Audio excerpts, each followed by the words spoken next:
Hey everybody, it's Coach Stoltenberg again. Doing the second half of the Redox reaction notes here, part two. Today we're going to be looking at the two halves of every redox reaction, an oxidation and reduction half.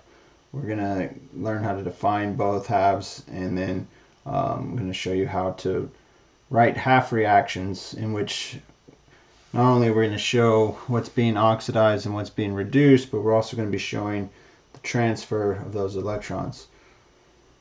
So that's our goal today, to be able to learn how to draw redox half reactions.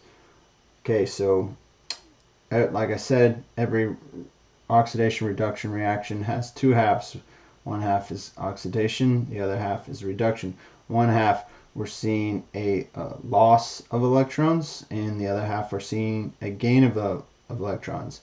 So something in every one of these chemical reactions is going to be losing electrons, and something will be gaining those electrons. Now, how can we tell which one's gaining and which one's losing? We covered that in the previous video. You have to be able to establish what their oxidation numbers are. And what happens to those oxidation numbers will tell us what is being oxidized and what's being reduced. So let's look at the oxidation half first. So oxidation is the complete or partial loss of electrons or gain of oxygen. And for our class, we try to keep it simple, and we really only concern ourselves with electrons.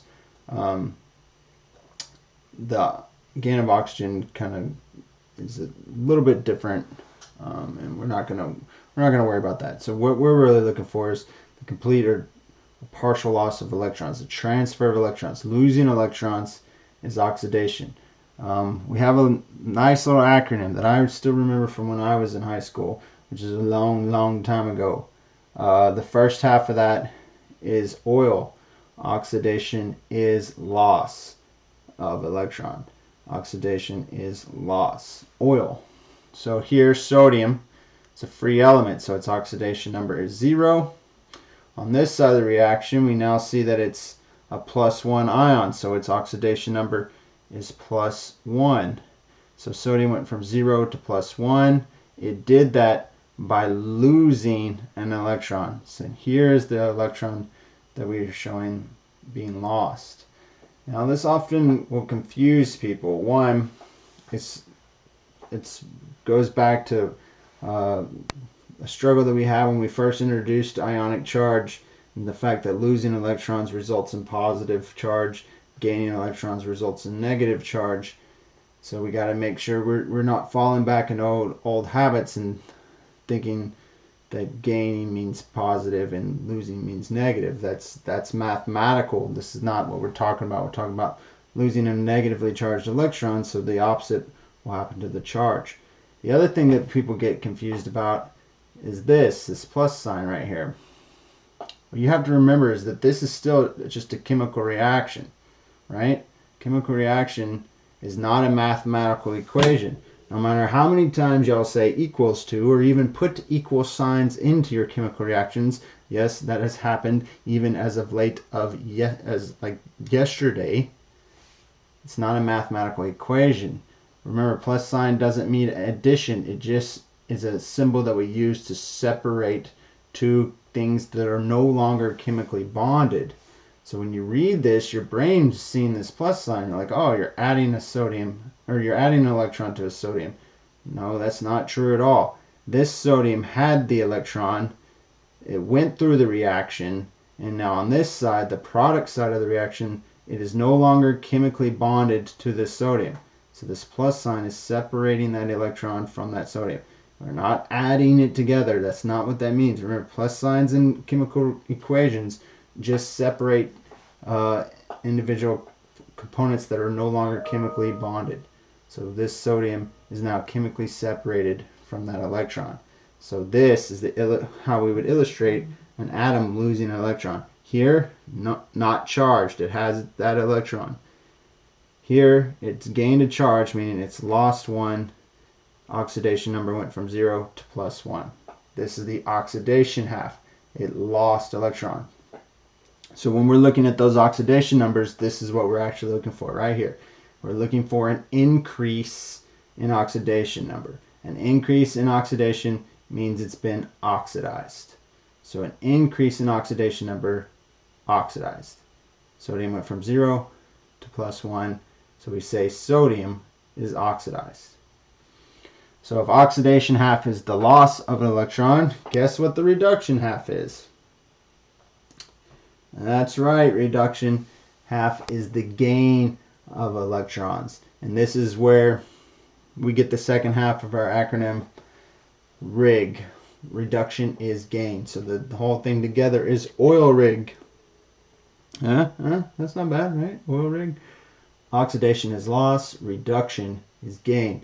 In the reduction half of a redox reaction, we're showing an element gaining electrons. So here, on the reactant side, chlorine is a free element, so has a 0 oxidation number. We're going to show the electrons this time on the reactant side because here they're still chemically separated. Here they haven't been gained. They go through the redox reaction, and then on the product side we now show the result of those gaining of electrons. Notice 2 electrons. Why is there 2 electrons? Well, because 1 for each of these chlorines. On the product side, we end up with 2 chloride ions. 2 chlorine atoms that have gained 1 electron each and now have a -1 charge. As a result, the oxidation number has gone down to -1. So free element, pure chlorine, oxidation number is 0. Goes through this reaction. Each of those chlorines gains an electron to become chloride ions. The oxidation number goes down to -1. So we see a decrease in oxidation number. We say that atom has been reduced. Chlorine is being reduced, going from a 0 oxidation state to a -1.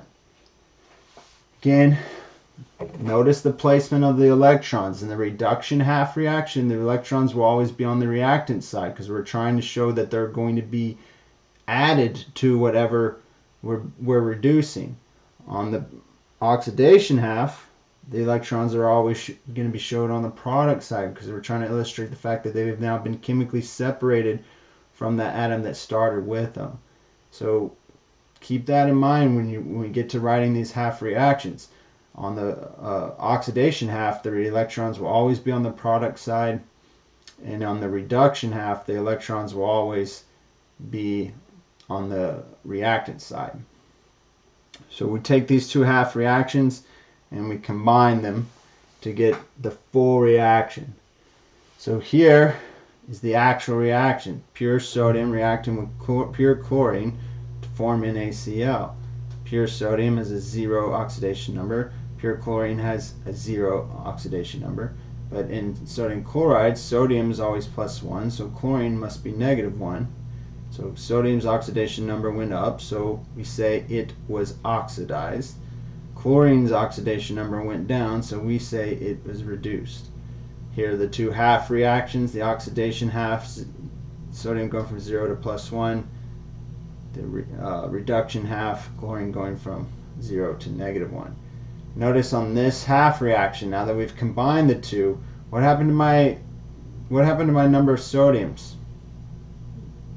If you go back to our example, there was only one sodium, 1 sodium ion, 1 electron.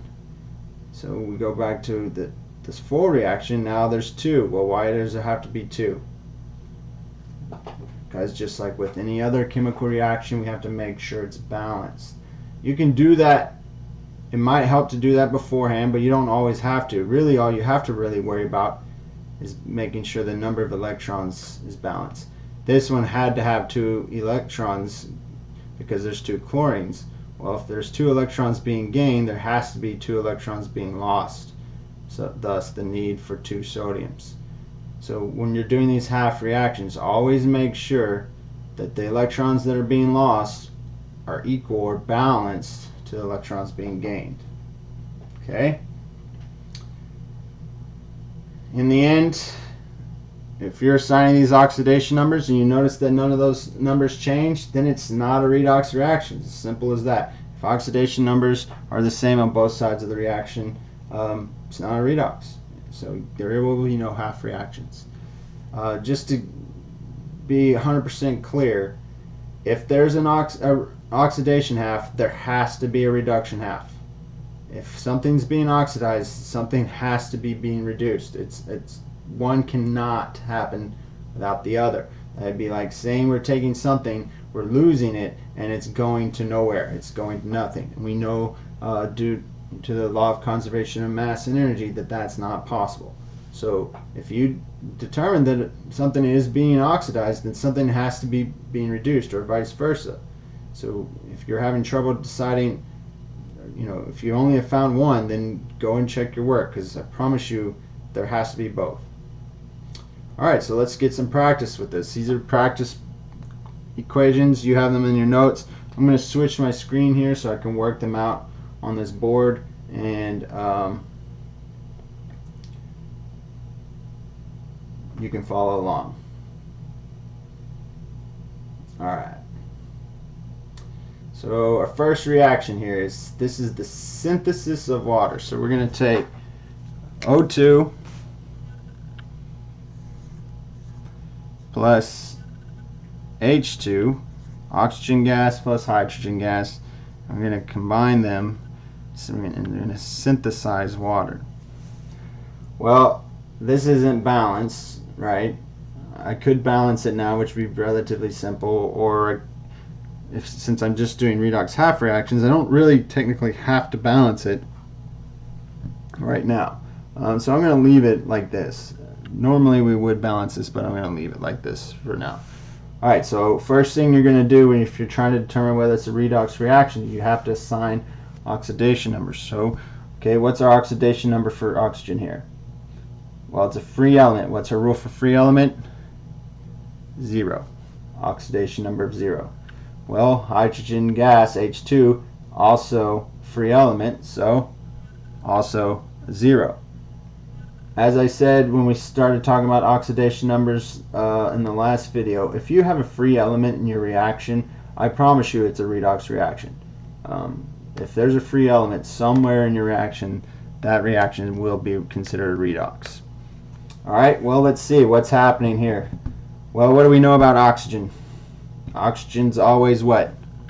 Always -2. So in this case, hydrogen is acting as a cation. So what must its oxidation number be?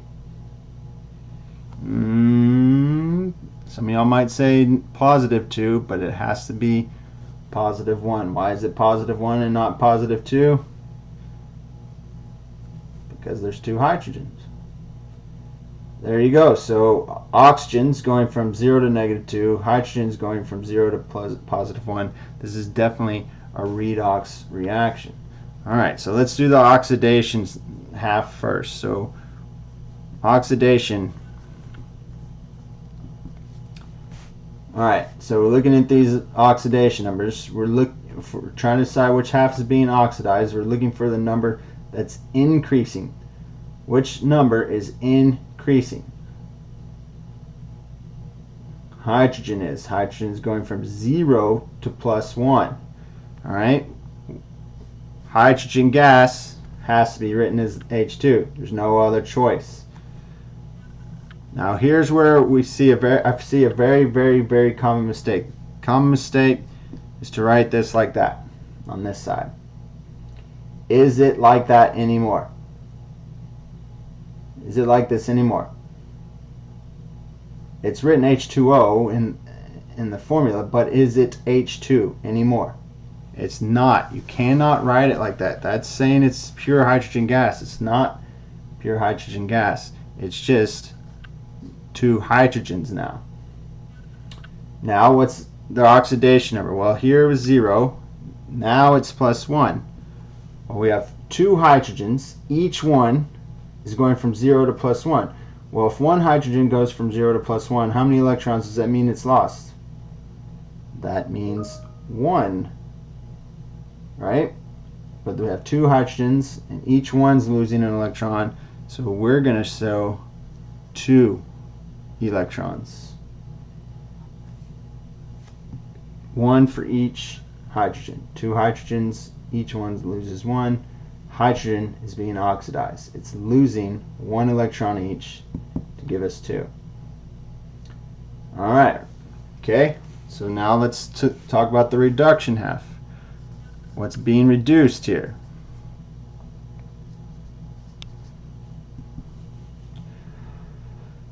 Well, not a whole lot of mystery here, right? There's only one other element in this reaction, and it's oxygen. Oxygen is going from 0 to -2. That's a reduction. So O2 plus our electrons. We'll figure that out here in just a second. O2 here, right? So that means I have to have 2 oxygens on this side. Looks like 20, but that's 2 oxygens. Alright, this is another place where people get a little bit confused. Just have to try to remember that this is relatively simple math here. What's its oxidation number here? It's free element. It's 0, right? What's its oxidation number here? Well, it's no longer a free element. When oxygen is not a free element, we know it's -2. Alright, well, a lot of y'all would be tempted to say it's gaining 2 electrons. Yes, 1 oxygen is gaining 2 electrons. But how many oxygens do we have? We have 2. So for 2 oxygens to go from 0 to -2, how many electrons would that require gaining? You got it. 4 electrons. 2 electrons for each oxygen. 2 electrons for each oxygen. So each oxygen is going from 0 to -2. Alright. These are 2 half reactions. However, is this balanced? Well, look, all you have to do is look here and here. Are those 2 numbers equal? They are not, right? We're only losing 2 electrons down here and we're gaining 4 down here. So we need to make sure that we're losing 4 so this can gain 4. Well, what's the easiest way to turn 2 electrons into 4? Multiply it by 2. Don't say add. Do not say add. We're multiplying by 2. But to keep it balanced, I have to multiply everything by 2. So I'm taking this whole thing and I'm multiplying it by 2. Now, normally I wouldn't have you write this. I'm just writing this right now to illustrate what I'm doing. I'm taking everything in here, multiplying it by 2. So 2 times 2 gives me those 4 electrons. But it also means I have 4 hydrogens. And it also means I have 2 hydrogen gas molecules. Now that I've done that, my number of electrons being lost is equivalent to my number of electrons being gained. So this is your final answer. This is the oxidation reduction reaction of the synthesis of water from oxygen and hydrogen. Our oxidation half, 2 hydrogens losing, or 4 total hydrogen atoms losing 1 electron each results in 4 individual hydrogen atoms with a +1 oxidation number and 4 free electrons. Those 4 free electrons don't stay free. They come over here and combine themselves with oxygen molecule. Each of those oxygens gains 2 electrons. So we result in 2 oxygens with a -2 oxidation number. There you go. Alright, that's example 1. Let's look at the next example. This one looks a little bit different. This is what we call a complete ionic breakdown. What this reaction would look like a lot of times would look like this. It's a double replacement reaction between sodium chloride and silver nitrate. So we end up with sodium nitrate and silver chloride. Well, this is double replacement reaction. We can write it a little bit different. We can write it as a complete ionic, meaning we break everything up into their ions. So we know sodium is a +1, it's group 1, it's +1, plus chlorine, which is halogen, it's -1. Silver is always a +1 ion, and polyatomic ion nitrate is always -1. On this side of the reaction, though, it's written a little bit different. We still have sodium as an ion. We still have nitrate as an ion, but silver chloride not broken up. Well, anybody remember why silver chloride would not be broken up? That's right, because it's insoluble. These compounds are all aqueous. They're soluble in water, so when reacting these two things, it'd be two solutions being mixed together. And sodium nitrate stays a solution, but silver chloride becomes solid and precipitates out. But we'll see if that even really matters, because all we're doing here is looking for oxidation numbers. Well, rule number 2 says oxidation number of any ion is equal to its charge. So sodium is a +1, so this is a +1. Chlorine is a -1, so this is -1. +1, -1. Remember when I talked about polyatomic ions, if it's the same on both sides, you can treat it as one unit. So nitrate's -1. Hey, look at that. Sodium is still +1. Nitrate's still -1. Sodium chloride, it's insoluble, but do the oxidation numbers change? Well, we don't have a rule for silver, and we don't technically have a rule for chlorine. However, chlorine being a halogen that it is, most of the time when chlorine is in an ionic compound acting as the anion, it will always be -1. Which means this silver is +1. Which means sodium is +1 on this side, it's +1 on this side. Chlorine is -1 on this side, it's -1 on this side. Silver is +1, and nitrate is still nitrate, -1. I wrote it as a +1 for some reason on both sides. So are any of the oxidation numbers changing? Are they? No, they're not. So this is actually not redox.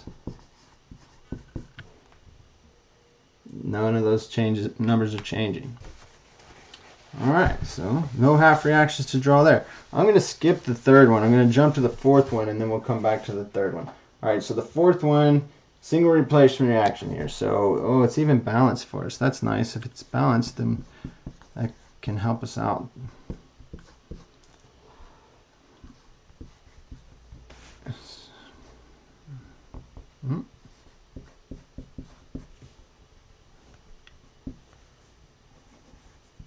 Should have left myself a little bit more room at the top there. Alright.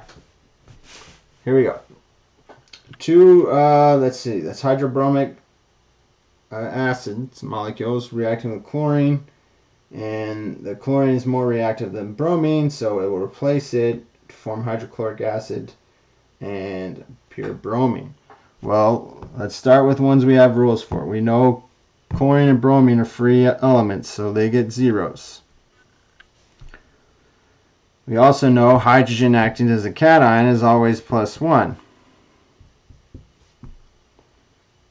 Alright, so if hydrogen is always +1, what must this bromine be?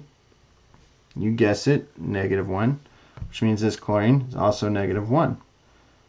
Alright, so looking at these oxidation numbers, this is a redox reaction. Well, which one is a spectator? Who is not part of the redox reaction here? What should we be looking for? We should be looking for elements whose oxidation numbers don't change. So hydrogen is +1 on both sides, not part of it. So that means bromine and chlorine are going to be our two half reactions. Alright, let's start with oxidation. Oxidation, remember, oxidation is loss. Oxidation is loss of electrons, which results in an increase an oxidation number. So whose oxidation number went up? Well, bromine's -1 here. It's 0 here. Is going from -1 to 0 an increase?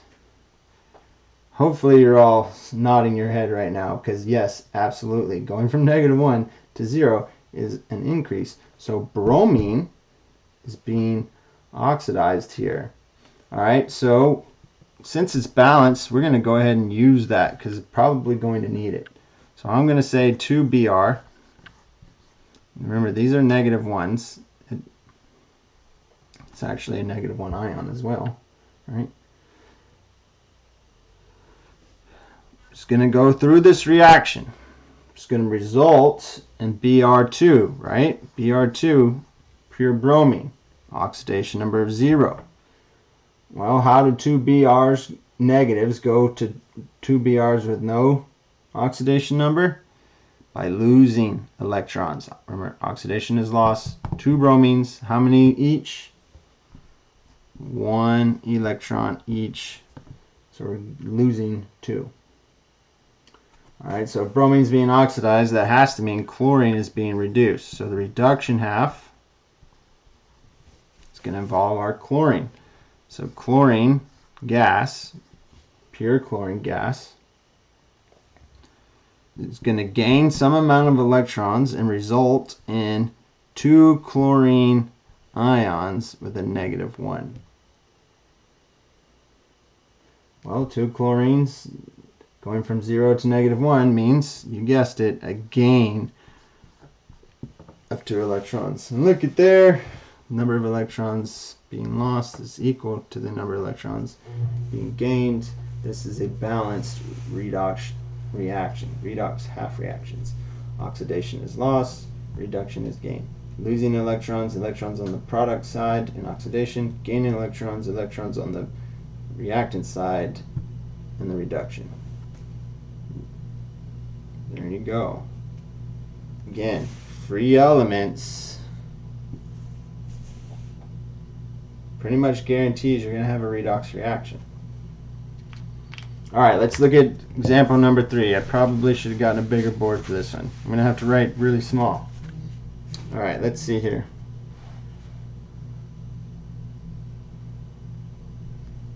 Let's see what we got here. Alright, potassium permanganate, KMnO4.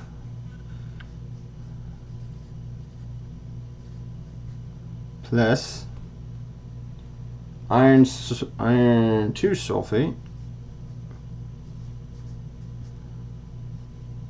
plus sulfuric acid, H2SO4, yields iron 3 sulfate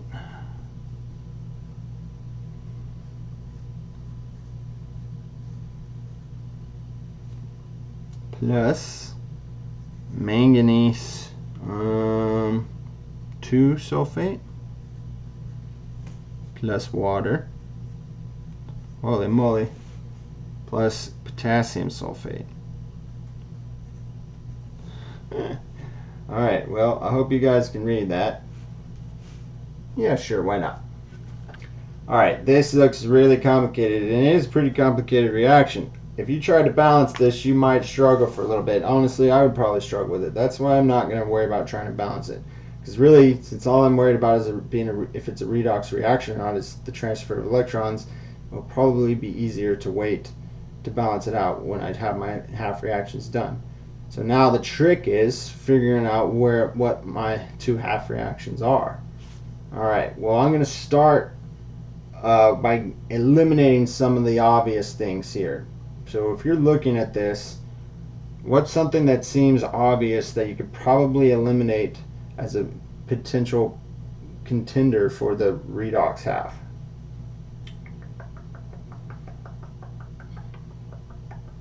And hopefully you're all saying sulfate, because if you look real closely, we have sulfate here, we have sulfate here, we have sulfate here, we have sulfate here, and we have sulfate here. There's sulfate all over this reaction. But it's sulfate everywhere you see it, right? It's SO4 everywhere you see it. And just like with its ionic charge, it won't change, so its oxidation number will not change. So sulfate, absolutely not going to be a part of it. So I'm going to not scratch sulfate out, but I'm going to go ahead and kind of put a box around it, because I know these guys aren't involved. No way. Since it's not breaking up, I can treat it as a whole unit, and that makes it actually pretty easy. If you remember, sulfate's a -2 charge, so these are all -2s. Everywhere you see a sulfate, that whole group is a -2. Alright, so sulfate's out. What else could be out here? Well, let's start talking about elements that we have rules for. Look for elements that we have rules for. Do we have rules for potassium? Absolutely we do. That rule is potassium's always +1, right? So, what does that tell you about potassium? It's always +1. There's no free potassium. It's not a part of it. What other element do we have rule for? We have rules for oxygen, right? Oxygen here, this one will be -2. Oxygen here will be -2. Notice I don't have to worry about the ones that are involved in the polyatomic ion. They are already accounted for. So oxygen is the same on both sides. So it's not part of the redox reaction. Another element we have a rule for, hydrogen.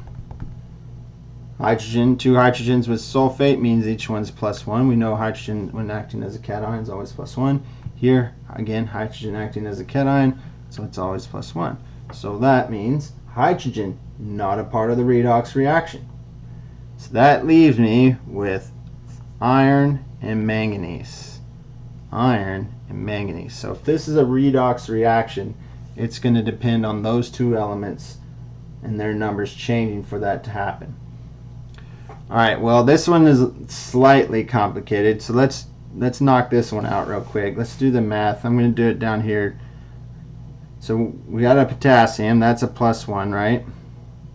We have an oxygen, but there's 4 of them, so -2 times 4 is -8. We know this has to add up to 0, right?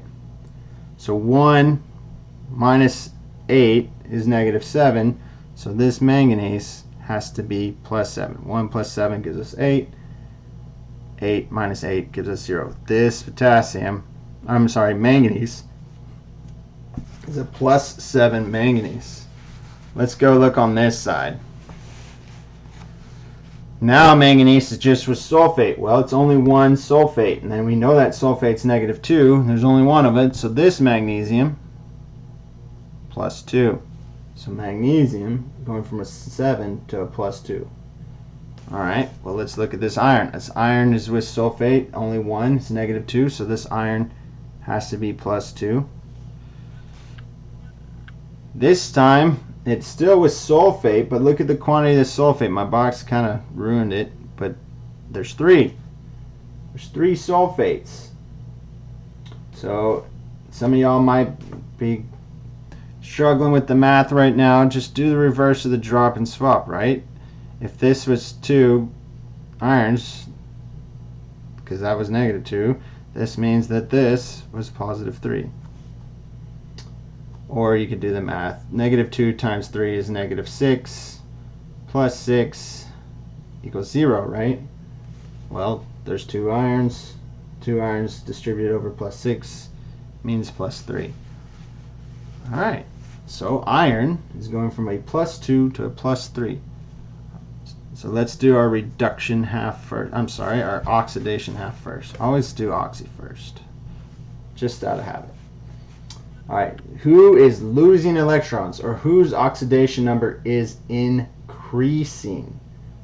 Yeah, look at those numbers. Manganese 7 to 2. Iron is going from 2 to 3. Iron is being oxidized. So we're going to say Fe plus 2. I'm not giving myself enough room here.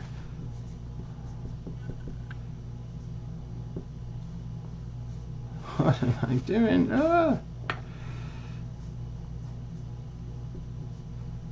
It's a +2 ion here, right? It's going from a +2 to a +3. How does iron go from a +2 to a +3? Pretty simple here, by losing 1 electron. There's your oxidation half. Alright, so if iron is being oxidized, then manganese has to be reduced. Manganese, wow, going from a +7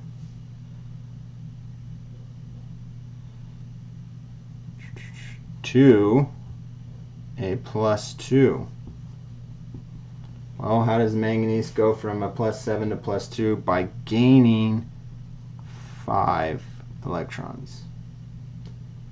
Last thing we ask ourselves, is it balanced? It's not. 1 electron here, 5 electrons here, so what do we have to do up here? Multiply everything by 5. So 5 irons, each losing 1, gives us 5 electrons. This is why I say balancing this out would be a waste of time if we're doing a redox reaction. This is balanced. This is all you really need to see. Iron being oxidized, manganese being reduced. And that will do it. It's a quick lesson, but I think you got enough examples in there that you should be able to handle this. Remember, it's all about assigning those oxidation numbers. If you're assigning them accurately, then recognizing what's being oxidized and what's being reduced is just a matter of looking at those numbers. If the number is increasing, it's being oxidized. If the number is decreasing, it's being reduced. It's that simple. All right, guys. See y'all soon.